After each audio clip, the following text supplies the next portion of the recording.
Today on CityCast Las Vegas, all aboard the Las Vegas Monorail. It's the butt of jokes. It's been described as a useless vanity project. But is the monorail actually kind of great? We're here with writer and monorail enthusiast Eric Duran-Valle to find out the truth. It's Wednesday, January 10th. I'm Sarah Lohman, and here's what Las Vegas is talking about.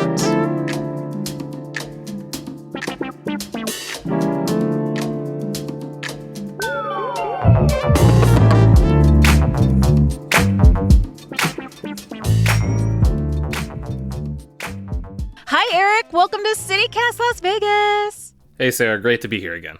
Okay, Eric, do you love the monorail? I enjoy the monorail. I like my fair share of the monorail. It's fair to say. Yeah. That was a very measured response as opposed to unbridled love. So tell us why you enjoy your fair share of the monorail. Well, I think as someone who's grown up here my whole life and, someone who's consumed a lot of media and seeing how other cities work, wanting to see Vegas grow as a city, I've always been desiring more mobility options in Vegas and, more public transit. And the most apparent execution of that in Vegas has been the Las Vegas Monorail. When you drive down the strip, it's hard to miss it. Even though it's not on the strip, if you're driving on Koval or on Paradise, it goes right over your head. Yeah. It's very futuristic looking. Slash nod to the 90s is also what it feels like, right?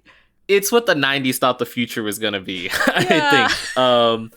And so in the past few years, I've been trying to learn more about it and, seeing it as a viable alternate option for traversing the strip. Now that I'm of age where, I'm going to the strip and I drive, I now know that driving sucks. Oh, it really and does. Parking is even worse. Yes. And, for frame of reference, just the other night I was at Resorts World and their flat parking fee is $18. I was at Resorts World last night and I even was just trying to force my Las Vegas ID somewhere at the machine. It didn't want it. Yeah. No. And I've been feeling increasingly that some of the strip parking garages aren't very locals friendly even anymore. Totally. Caesars to a degree, but in frame of reference though, if there is an attendant at a monorail station and you show your Vegas ID, you get a round trip ride for $2. So it's $1 per ride. I didn't know that. Yeah, but so an attendant actually needs to be there, and it's got to be within business hours of 7 a.m. and 6 p.m. Okay. But even if you have to use the machine after hours that they have there, it's $12 for a round trip, which is still less than parking at Resorts World or anywhere. I don't think anywhere on the strip offers parking for $12. So tell me a little bit about what it's like to ride the monorail. I've actually never been, but plan to this weekend. Well, yeah, you're going to enjoy it. It's cool. It's a nice little cosplay of being in, a more cosmopolitan city. I can pretend we have public transportation. Exactly. That's how I felt, when I rode it at CES last year. So that's the first thing you notice apparently when you're in the monorail is that it's got these 90s print carpet seats and then, linoleum floor. And then on the overhead, there's some jazzy elevator music and a guy who's trying to continually pitch you the monorail while you were on the monorail.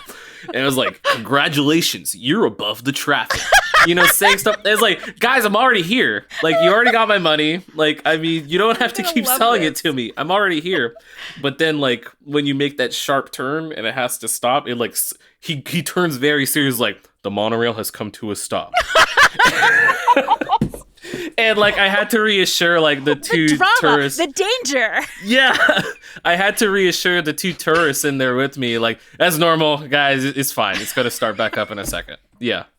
But it's still fun and those quirks I think are very endearing. I've ridden metros and subways in a bunch of other cities, in the metro in Barcelona and, I rode around the L in Chicago.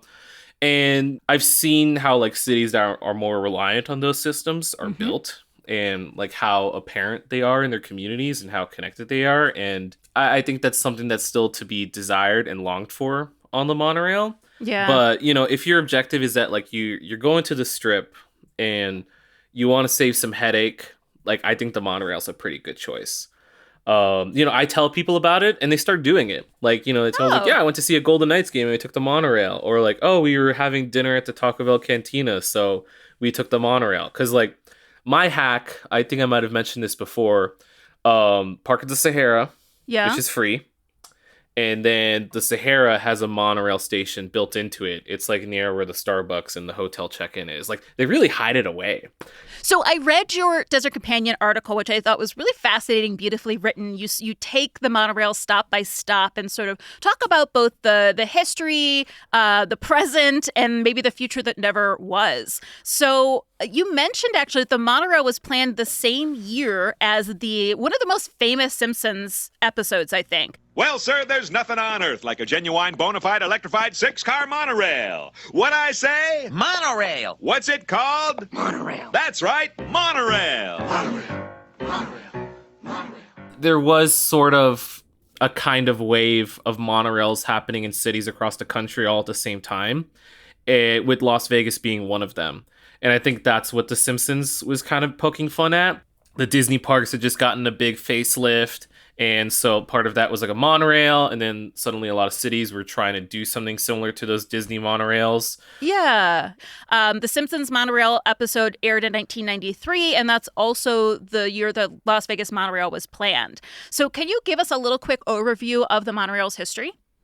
Absolutely. Yeah. And I first want to give a shout out to two people who helped me a lot in writing that article, which was Taylor Lane and Rick Vallata over at the Review Journal. Rick Vallata was, you know, just a real veteran traffic journalist for Las Vegas, and he had a lot of really great insight, you know. But yeah, basically, yeah, in the 90s, it actually started as a way to connect the MGM and Bally's. Okay. You have to understand the climate in Vegas in the 90s was almost trying to emulate Disneyland to a degree, you know, with like the Excalibur and going for the family-friendly thing.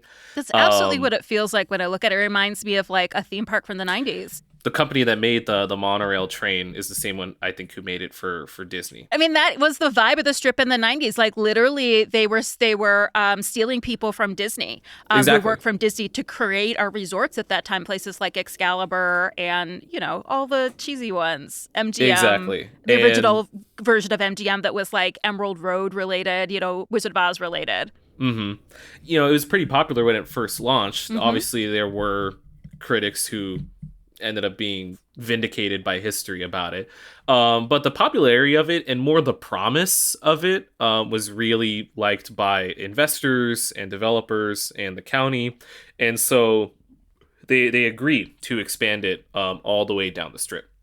And I think the original intent was to put it along the center of the Strip, which would make more sense. Yes. But there was a lot of opposition from casino operators who thought it would be noisy, you know, it would take people away from their casinos. And of course, you know, there was probably some opposition from, you know, taxi cab companies as well.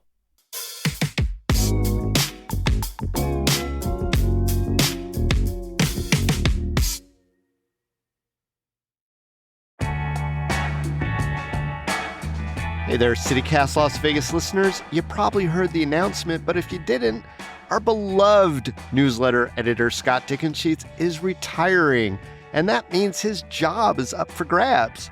So before he gets out that door, I've grabbed my friend Scott Dickensheets to tell you why you should apply. Hey there, Scott. Hey, David. So, Scott, what do you love about this job? Well, I like being beloved by you, for one thing, David. Well, you know, that's part of the gig. But also, I just like, you know, you get to write a lot in this job. You get to pursue your passions, and you're forced to form new ones because you have to write every day. And that's always a good thing for a writer, I think. Of course, you know, the downside of this job, I don't know, maybe the upside is that you have to work with the likes of me. Is that a challenge, Scott Dickensheets? It's like Aikido. You push, I pull, I push, you pull. And in the end, it typifies what one thing is great about this job, which is plugging into the CityCast hive mind and all the really intelligent, smart, funny, committed people that are around you in this job and make it much easier and more joyful to do. It really is a team energy, and I love it. Oh, every day crackles with it. It's really cool. So where can people apply for your soon-to-be old job? They can go to citycast.fm/jobs. Okay, that's citycast.fm/jobs. /jobs. Yep, and don't forget that deadline, it's January 14th.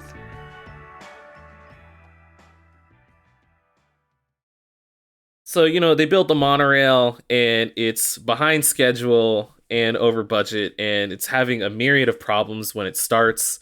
I think within the first few months, parts of it were falling off. I was gonna mention that. That actually really was a callback to like the New York City transportation system in the same time. Like pieces of bridges and infrastructure were just falling on pedestrians. But the monorail wasn't that bad, was it?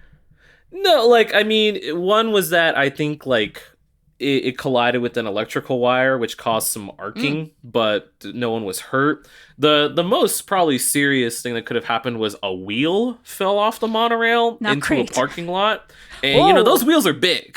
So, but it's funny that, saying that about New York is like, that's pretty old infrastructure. Yes. And this was something that was brand new that was having these problems. So, kind of from the beginning, there was this feeling that, are these growing pains or is this a forewarning of just what's poor planning? Yeah. But, it continues. And right around the Great Recession, obviously every part of Vegas suffers, but the monorail especially because, the liability companies that are involved with it and the investors, just are hemorrhaging money because no one's taking the monorail because no one's going to Vegas because no one has any money. It's 2008. And so it was pretty much about to go under. And so up to a few years ago, the Las Vegas Convention Visitors Authority bought the monorail because the main people who are riding it are convention-goers. And, which is smart. I would. Yeah, exactly. Absolutely. And that's when it sees the highest ridership. That's what Rick told me, and that's what the LVCVA told me when I reached out to them for comment. But coincidentally, the LVCVA, is working a lot with the Hyperloop project. Right. The tunnels. And the main reason why there hasn't been much public transit development on Las Vegas Boulevard was because the monorail had a non-compete clause. Oh. Yeah. And so basically that just meant that there couldn't be any sort of big investment on building another streetcar or train or something like that because the non-compete was supposed to direct people to ride the monorail. But now that the LVCVA owns the monorail, that means that the Hyperloop project isn't going to have to worry about that non-compete clause. So is there still a non-compete clause, or in this case it just doesn't matter because they're both owned by the same company? I think that's pretty much what it is. Okay. I think it's that they're not going to enforce it is what it is. Yeah. In regards to the future of the monorail, it's not the brightest because the trains are very old. And the company that makes the trains, Bombardier, does not exist anymore. I know. They make all the trains, right? Yeah. They don't exist anymore. Where do trains come from now? Where do subway cars come from? I don't know. Which is kind of a shame because the track, it's a lot of real estate and clearly a lot of work went into that. And so I don't know if a company's just going to try to figure out how to make a train that can fit on those tracks, or if they're just going to cut their losses and say, let's put it in this Hyperloop instead. Wow, I really didn't think that the future of the monorail was so dependent on such a tactile logistical factor in that there's nobody making monorail cars anymore. Yeah. Wow. So what have been some of the issues with the monorail? Well, I think a lot of it just has to do with a lack of perceived value from riders, outside of the conventions. I think part of it is just the connotation of Vegas as a car town to begin with. Yes. That's why before it used to be, a lot of a big draw was that we had free parking. And so, like, even that's not the case anymore. Right. People still think that way. You know, like, you rent a Ferrari, drive it down the strip. I think just, the main issue is that, number one, people don't see it, you know, if you're on the main strip, like the main drag of the strip. So Right. you don't think about it. And accessibility is also a main issue. Having ridden in a lot of, you know, actual metro systems, what I've observed that a good subway, train, or metro station does, it gets you in and out as quickly as possible. Yeah, that's like, a good point. It tells you, this is the street is this way, or it's like, this is the train is this way. So, like, there's a very good flow of people. When you are getting on and on board the monorail is such an endeavor to do, because you have to find where it is in the casino, and then, you know, you have to traverse the station, and all the stations look very different from each other. They have the same signage and everything, and, you know, they have exorbitantly priced vending machines. But when you're having a casino act as a metro station, so to speak, you know, casinos are designed to be labyrinthian. You know, they're supposed to get you lost. And they don't want their patrons being taken to another, in theory, to another casino. Yeah. And so I think that just sort of simultaneous undercurrent of lack of support from casinos, along with open, you know, opposition from, like, you know, taxi cab companies. And also remember that the strip is the county, you know, and once again, it's a matter of where city and county lines are drawn. And so if they wanted to connect it to downtown, they would have to, you know, work with the city of Las Vegas. Right. And, you know, given that they put a big sign up right by the Stratosphere, it's like, you are entering the city of Las Vegas now. Yes. Who knows how collaborative that pathway would be. But I think it's just overall a lack of motivation. I mean, you know, it was built because Bob Broadbent, you know, he was kind of the main drivers in getting it done and developed. But then, you know, he passed away, and, like, is kind of like with, you know, the Stratosphere, you know, like, Bob Stupak wanted it to be Vegas World, and then he died and said, like, nah, that Vegas World thing is dumb, but this tower is cool. Yeah. So or I even think downtown Fremont revitalization, right? Yeah.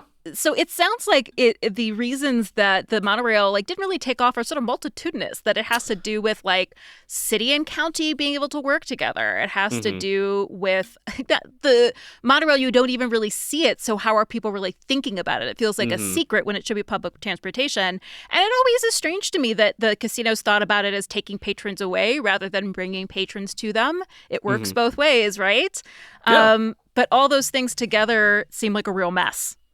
Yeah, I think just accessibility and, you know, visibility are the main Accessibility and issues. visibility. Yeah. So is the monorail a success where it is right now? Where it's at in life?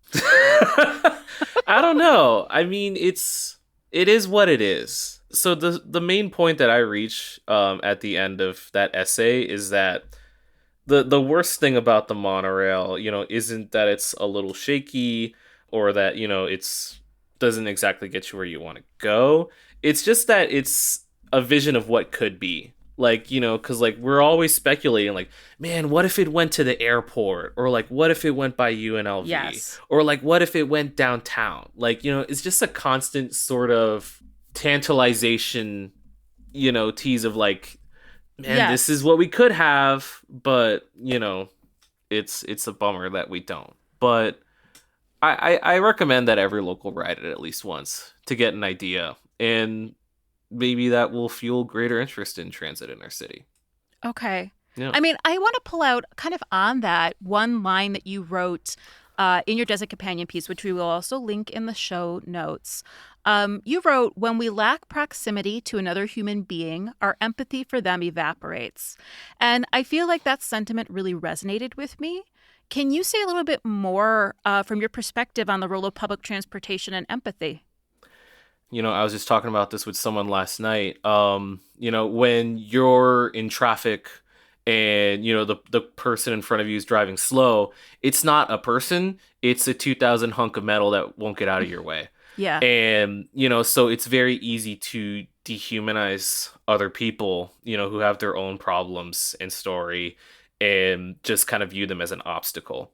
When you're in public transit, when you're sitting across from another human being, even if you're not talking to them, just like seeing them and being in their presence gives you insight into someone else's life and, what they're going through. Like, I started riding the bus to work for a minute, when my car was out of commission. And it was like a 6-minute drive, 20-minute bus ride. Mm-hmm. But like, it was early in the morning. And so like, I'm seeing people who are wearing their work uniforms, that I recognize as like, uniforms from property on the strip. Or I would see kids, who were like, giddy, excited before school and everything. You would see people carrying their groceries, on their way home, or, maybe, a variety of people. And I think that's the really big value of public transit, is that just that exposure to other people and recognizing your place in a community, that it's not something that should make you feel small. It should make you feel connected. It should make you feel like you're not alone. That's why I think it's so important. I think that's why maybe sometimes people have trouble finding friends here, because they feel like that isolation, the isolation of the car, and then of your home, and then like of a cubicle at your job.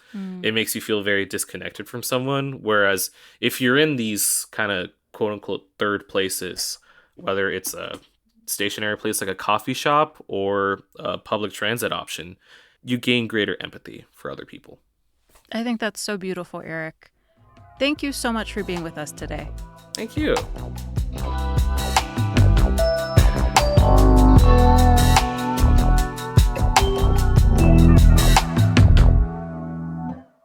We'll link to Eric's lovely monorail piece, Rail to Nowhere, in the show notes.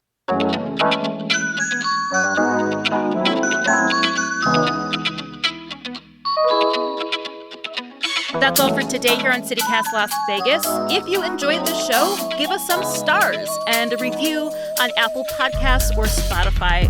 It really helps other people discover our pod. And you should subscribe to our morning newsletter, Hey Las Vegas. We'll be back tomorrow morning with more news from around the city.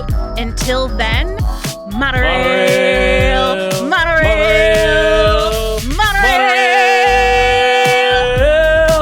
monorail, monorail.